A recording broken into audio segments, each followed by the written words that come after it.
حضور کا وصال ہوا نا تو امام حسن اور امام حسین کی عمریں ابھی 7-8 سال 9 سال کے بیچ تھیں، تو حضرت مولا علی شیر خدا رضی اللہ تعالیٰ عنہ کے ساتھ امام حسن آئے مسجد میں، تو ممبر پہ بیٹھے ہوئے دیکھا حضرت ابوبکر صدیق کو، تو کہنے لگے نیچے اترنا، میرے نانا کا ممبر ہے۔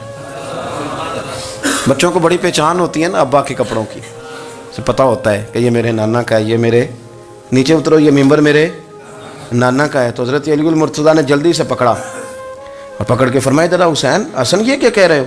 اب دیکھیں نا بچہ یہاں کسی کا شور کرے تو میں آپ کو جمعہ چھوڑ کے بچے کی تھوڑی سنوں گا، میں کہوں گا کہ بھائی ٹھیک ہو گیا بچے کو لے جاؤ ذرا اسے پیچھے کرو، جمعے کے بعد بات کرتے ہیں۔ لیکن وہ تھے نا رسول اللہ کے نواسے، اور حضرت ابوبکر صدیق عظمت اور شان کو سمجھتے تھے، انہوں نے کہا نیچے اتریے میرے نانے کا ممبر ہے۔ تو حضرت صدیق ایک بار نیچے اتر کے کھڑے ہو گئے۔ تو ایک جملہ، باقی بزرگوں نے بھی بڑا کچھ لکھا ہے، پر یہاں ایک بات شاہ عبدالعزیز محدث دہلوی نے لکھی ہے، حضرت صدیق ایک بار رو پڑے، کہنے لگے حسن اگر ممبر تیرے نانا کا ہے تو ابوبکر بھی تو تیرے نانا کا ہی ہے نا، یہ کو باہر سے تو نہیں نا آیا، یہ بھی تیرے نانا کا ہے۔ تو حضرت امام حسن ہنسنے لگے، فرمانے لگے ٹھیک ہو گیا، بیٹھ جائیں ممبر پہ پڑھائیں جمعہ۔ سمجھ آ گئی ہے بات کی، پڑھائیں جمعہ، آپ کی بات کی مجھے سمجھ آ گئی ہے کہ اگر ممبر نانا کا ہے تو ابوبکر بھی تو انہی کا ہے نا جناب صدیق اکبر۔ اپنی زندگی وفاداری کے ساتھ، غلامی کے ساتھ، اور ادب نہیں چھوڑا ایک منٹ کے لیے، ایک سیکنڈ کے لیے۔ رسول کائنات صلی اللہ علیہ وسلم کے اگر کوئی بے ادبی کرتا تھا تو انہیں جلال آتا تھا۔ آپ کو ایک بات بتاؤں، غیرت نہ عشق کا حصہ ہوتی ہے۔ ہم بڑے شریف لوگ ہیں پر ہم کہتے ہیں سارے کام کرنا، حضور کے بارے میں بات کوئی نہ کرنا، یہ نہیں ہم برداشت کرتے۔ وہ کس طرح کا عاشق ہے کہ محبوب کے خلاف بات بھی سن گئے؟ یہ عشق ہے؟ یہ تو توہین کی تو نے۔ حضرت صدیق وہ بڑے میٹھے بڑے ٹھنڈے آدمی تھے۔ عروہ بن مسعود ثقفی بعد میں مسلمان ہوئے، وہ کہتے ہیں میں حدیبیہ کے موقع پہ آیا تو مجھے پتا تھا، میں جانتا تھا ابوبکر صدیق بڑی ٹھنڈی طبیعت کے آدمی ہیں۔ کہتے ہیں نبی پاک صلی اللہ علیہ وسلم کے گرد نا میں نے حالہ دیکھا غلاموں کا، کوئی ہاتھ باندھے کھڑا ہے، کوئی پانی کا قطرہ لینے کے لیے کھڑا ہے، کوئی وضو کا بچا ہوا پانی لینے کھڑا ہے۔ تو چونکہ وہ آئے تھے کافروں کی طرف سے تو تنقید کرنے والے کو کہانیاں بڑی مل جاتی ہیں۔ تو فوراً عروہ بن مسعود ثقفی کہنے لگے اے محمد ابن عبداللہ صلی اللہ علیہ وسلم، آج یہ آپ کے گرد کھڑے ہیں، پر جب تلواریں چمکیں گی تو دوڑ جائیں گے، تلواروں کے سامنے کھڑا ہونا آسان نہیں۔ تو حضرت صدیق ایک بار پیچھے کھڑے تھے، نبی پاک ٹھنڈے مزاج کے آدمی، پر بات ہوئی تھی نا سرکار کے بارے میں، تو دوڑ کے آگے آئے اور اتنا سخت جملہ کہا، کہنے لگے جا جا کے لات و منات کی شرم گاہ چاٹ، تو کہتا ہے کہ ہم حضور کو چھوڑ جائیں گے؟ میں نبی پاک کے باقی غلاموں کی بات نہیں کرتا، تیرے پاس جتنے سور میں ہے نا تو سارے لے کے آ، اور نبی پاک کے دفاع کے لیے صرف ابوبکر کی تلوار ہی کافی ہے۔ تو لا، تیرے پاس جتنے سور میں ہے لا میدان کو، لا نہ تیرے پاس جتنے سور میں ہیں۔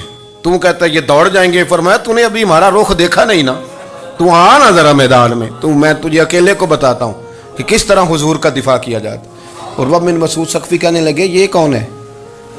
دیر کے بعد ملے تھے نا، یہ کون ہے؟ انہوں نے کہا یہ ابو قحافہ کے بیٹے ابو بکر صدیق ہیں۔ عروہ بن مسعود کہنے لگے یہ تو بڑی ٹھنڈی طبیعت کا بندہ تھا۔ انہوں نے کہا ٹھنڈا ہی ہے، ہم شریف بڑے ہیں پر حضور کے غلاموں کے لیے، اور اگر آئے کوئی شریر، اگر کوئی آئے تو چلو کسی درویش دی گل کر لینے۔ وہ کہتے ہیں اٹ سٹ تے پکھڑا کوار گندل، پھر اسی اور بھی بوٹیاں جاننے ہیں، پھر ہمیں سارا پتا ہے، پھر ہمیں نا سارے طریقے، اٹ سٹ تے پکھڑا پھر اسی اور بھی بوٹیاں جاننے ہیں، پھر نہ ہم کر لیں گے حل، ہمیں وہ حل کرنا بھی آتا ہے۔ لیکن شریف اس کے لیے جو رسول اللہ کا ادب کرے، جو نبی پاک کی۔ حضرت صدیق اکبر مؤدب ترین آدمی، کوئی بندہ اگر باہر سے آتا تھا نا حضور سے ملنے تو اس کو پکڑ کے کونے میں لے جاتے تھے، کہتے تھے آپ پہلے میں تجھے ادب سکھاؤں کہ نبی پاک کی بارگاہ میں جانا کیسے، میں تجھے بتاتا ہوں، کہیں ایسا نہ ہو تیرے اعمال ضائع ہو جائے۔ سانس بھی آہستہ لیتے تھے، مسجد کی صفائی کرنا، ڈیوٹی کرنا، خدمت کرنا، سارا کچھ کرنا، پر بیٹھتے سب سے پیچھے ہو کے تھے، سب سے پیچھے ہو کے۔ یہ بھی ان کا یہ اعزاز تھا، پیچھے ہٹ کے بیٹھنا، کوئی ایسا کام نہ کرنا جس سے لوگوں کو پتہ چلے کہ نہیں نمبر میرا ہے، پیچھے ہٹ کے بیٹھنا، پیچھے پیچھے رہنا، اپنے وہ شہرت سے بچنے والا پیچھے پیچھے رہتا ہے، اور جی چاہتا ہے ساری غزلیں اس ظالم کے نام کرے۔ کچھ لوگ ہوتے ہیں نا وہ پیچھے پیچھے ہوتے ہیں، کہتے ہیں نہیں میں نہیں جی، ایسا تو ہے ہی کچھ نہیں، میرے رسول کریم علیہ السلام کا ادب کرنا۔ ہم نے نا ساری زندگی سنا ہے کہ الامر فوق الادب، کہ جب حکم آ جائے تو پھر حکم ماننا ہے، ادب. اور اس بات پہ ہمارے طالب علم بڑے پکے ہیں.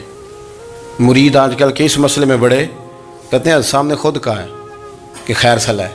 انہوں نے خود کئی دفعہ کہا ہے جی تسی بڑے سیانے ہو، تانوں مطلب دی گل دی سمجھ جلدی لگتی ہے. انہوں نے خود کہا ہے کہ ٹائم ہو تو آیا کرو. یہ کب انہوں نے کہا ہے کہ مجبوری ہے روز ہی آنا؟ یہ انہوں نے کب کہا؟ ان کو بھی تو پتہ ہے نا مجبور ہے. تو آپ کو بھی تو پتہ ہے نا کہ ان کا آپ سے پیار ہے. آپ اس پر بھی تو تھوڑا غور کریں نا. لیکن ہم مرضی کا وہ ایک آدھ فکرہ نا، مرضی کا. وہ ایک طالب علم یہاں سے گیا تو میرا دل نہیں تھا جائے، تو وہ کہنے لگا جی مجھے حضرت صاحب نے خود کہا ہے، حضرت صاحب نے خود کہا. میں پوچھ کے آیا ہوں. تو جو ہمارے کچھ سنگی تھے بیچ میں پیار والے، وہ کہنے لگے آندہ میں پوچھ کے آیا. میں کیا آندہ وہ بھی ٹھیک ہی ہے. تو انہوں ساکھیا سی میں جاواں تو میں انہوں کی آندہ. میری بات کی سمجھ آئی ہے نا جی. جب ارادہ ہوا تو پھر ابے کو منا کے بھی آ گئے. جب ارادہ ہوا تو ابا جی کو میں نے جانا ہے بزرگوں کے پاس ملنے جانا ہے. اور جب ارادہ نہ ہوا تو کہنے لگے حضرت صاحب نے خود فرمایا ہے کہ ابا راضی ہوگا تو اللہ راضی ہوگا. چھٹی مرضی کا ہے نا مزاج، تو مرضی کی کہانی. تو میں الحمدللہ مجھے تھوڑا سا پتہ ہے، ویسے بھی اپنے بال بچے کا پتہ ہوتا ہے. ہیں جی کی آندے نے پیداندنی کے جیندے سال ہی ویکھی دے نے. مجھے بھی پتہ ہوتا ہے کہ آج کہاں کہاں کس کس انداز میں کیا کیا کہانی ہے، کہاں کہاں کیا سٹوری ہے. تو کبھی کبھی یہ سارا پیار ہی ہے، یہ بھی سارا اس میں بھی پیار ہی ہے. پتہ چل جاتا ہے کہ کل کہاں سے بات کر رہا تھا اور آج بات کہاں کر رہا ہے. یہ اپنا اپنا مزاج ہوتا ہے نا، اپنی طبیعت کے مطابق چلنا ہے. سنا یہی ہے کہ الامر فوق الادب، کہ جب حکم مل جائے تو پھر ادب نہیں کرنا، پھر حکم پہ. پر حضرت صدیق اکبر نے نرالا ہی کام کیا. حضور سید عالم صلی اللہ علیہ وسلم ایک صلح کرانے گئے، فرمایا میں دیر سے آیا تو جماعت کرا لینا. عصر کی نماز کا وقت ہو گیا. سیدنا بلال حبشی نے اقامت پڑھ دی. صدیق اکبر مصلی پہ کھڑے ہو گئے. اتنی دیر میں حضور بھی آ گئے. نماز میں لقمہ وہ دے گا جو نماز میں شامل ہو. ٹوٹیوں پہ کھڑا بندہ لقمہ نہیں دے گا. پہلے وہ آ کے اللہ اکبر کا شامل ہو پھر لقمہ دے. حضور آئے، صحابہ نے ہاتھوں پہ ہاتھ مارنے شروع کیے، اطلاع کر رہے ہیں کہ لوگوں حضور آ گئے. سرکار اگلی صف کے قریب پہنچے تو جناب صدیق اکبر نماز پڑھا رہے تھے. نماز لوگ تو بغیر نماز کے ادب کرنے پر اعتراض کرتے ہیں. میں بخاری شریف کی حدیث پیش کر رہا ہوں، نماز پڑھا رہے تھے. انہیں پتہ چل گیا نا حضور آئے ہیں، تو ایک قدم نماز سے پیچھے ہٹا لیا. نماز پڑھا کہ میں تے ول ویکھاں، او میں کعبہ بھول گیا آئی. ہن بھول گئیاں نہیں سب صوم صلاتاں، اکو یار دا فکر پہ آئی. حضرت صدیق اکبر نے ایک قدم پیچھے ہٹایا تو حضور نے فرمایا ابو بکر پڑھاؤ نماز. پھر دوسرا قدم پیچھے ہٹایا تو فرمایا پڑھاؤ نماز. تیسرا قدم پیچھے ہٹایا. ہم نے آج تک یہی سنا ہے کہ حکم ہو جائے تو حکم ماننا ہے، ادب. اور ہمارے ہاں یہی ہوتا ہے، پھر لوگ حکم ہی مانتے ہیں، پھر ان کو ادب بھول جاتا ہے. لیکن جناب صدیق اکبر 3 دفعہ حکم آیا پر پیچھے ہٹ گئے. حضور مصلی پہ گئے، نماز پڑھائی.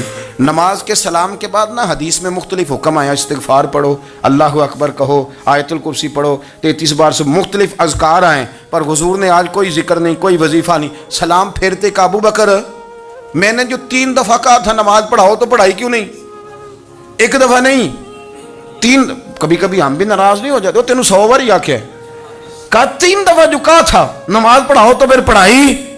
تو حضرت صدیق اکبر رو پڑے، ہاتھ دونوں باندھ دیے، گھٹنے زمین پہ رکھ دیے. عرض کرنے لگے کیا جملہ ہے، کیا ترتیب ہے. عرض کرنے لگے یا رسول اللہ، ابو قحافہ کے بیٹے کی اتنی بھی جرت نہیں کہ مدینے والے رسول کو نماز پڑھائے. میں اتنا بھی جرت مند نہیں ہو گیا حضور، میں کیسے آپ کے آگے کھڑا رہتا اور آپ میری، یعنی عین نماز کی حالت میں، عین حالت نماز میں بھی ادب. نماز پڑھا کہ میں تیں ول ویکھاں. ان کعبہ بھول گیا آئی، میں نے بھول گئیاں نہیں سب صوم صلاتاں، اکو یار دا فکر پہ آئی. دوستو حضرت ابو بکر صدیق رضی اللہ تعالیٰ عنہ کا عشق، ان کا پریم، ان کا پیار، ان کی باتیں. ایک دن نا حضور کے وصال کے بعد اچانک نہ اس طرف جا رہے ہیں، خاصے مسجد سے دور چلے گئے. تو حضرت عمر تھوڑا طبیعت کو جانتے تھے، جناب عمر پیچھے دوڑے، کہنے لگے کدھر جا رہے ہو؟ چپ کر گئے.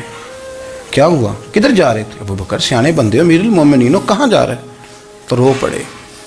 کہنے لگے ایک دفعہ نا حضور سفر پہ گئے ہوئے تھے تو اس طرف سے واپس آ گئے تھے، تو مجھے خیال آیا شاید اس طرف سے آ نہ رہے ہوں.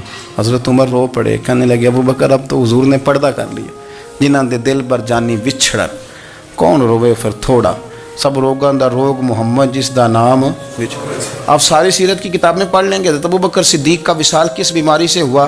لوگوں نے قول کیے ہیں کہ وہ سانپ کا زہر آ جاتا تھا، فلاں چیز تھی، لیکن کو بندہ وجہ تلاش کر سکا؟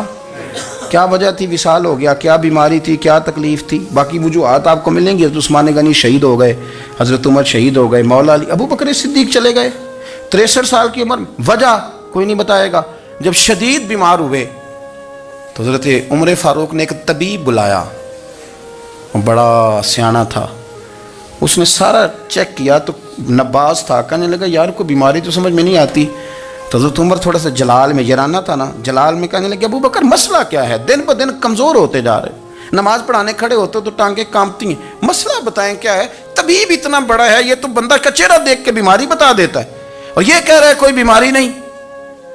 تو حضرت صدیق اکبر خاموش ہیں. پھر حضرت عمر کہنے لگے ہم سارے آپ کی وجہ سے چلتے ہیں، لوگ سارے پریشان ہیں، آپ حضور کے جانشین بتاتے کیوں نہیں؟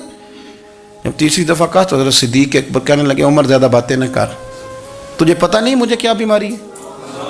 نہیں پتہ تو میں بتاؤں؟ نہیں پتہ تجھے، بول. تو جناب عمر رو پڑے، کہنے لگے ابو بکر مجھے پتہ ہے، آپ کا دیدار کے بغیر کام نہیں چلتا. وقت نا لمبا ہو گیا، چر ہو گیا، میں ترلے لیندیاں کدی موڑ میرے ول واگا، خواب میری وچ ایک وار دیاں میں میں ساری عمر نہ جاگا.